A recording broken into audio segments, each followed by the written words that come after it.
Кудайдын чакырыгы 27 октябрь.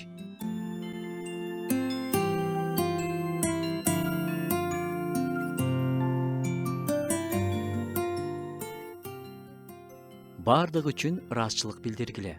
Анткени Кудайдын Машаяк Иса аркылуу силерге ачылган эрки ушундай. Павлдын каттарынан. Жүрөктө ыраазычылык менен чыккан жөнөкөй сыйынуунун чоң күчү бар. Биз көбүнчө муктаж болгондо, кыйналганда, ыйлап жалбарып сыйынабыз.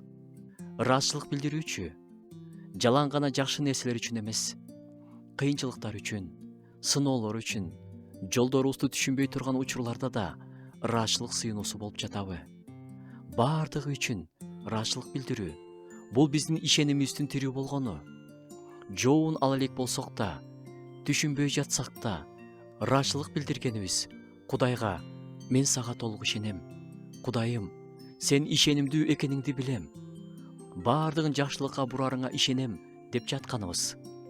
Ыйса да 5000 адамдын курсагын тойгузарда адегенде ыраазычылык билдирген.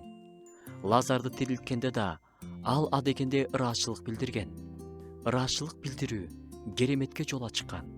Ыраазычылык үйдө, жыйында, жүрөктө атмосфераны өзгөртүп жиберет.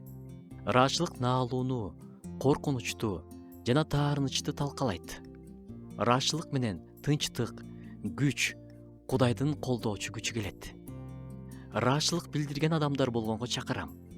Сурагандар гана эмес, рахмат айтып даңктагандар бололу.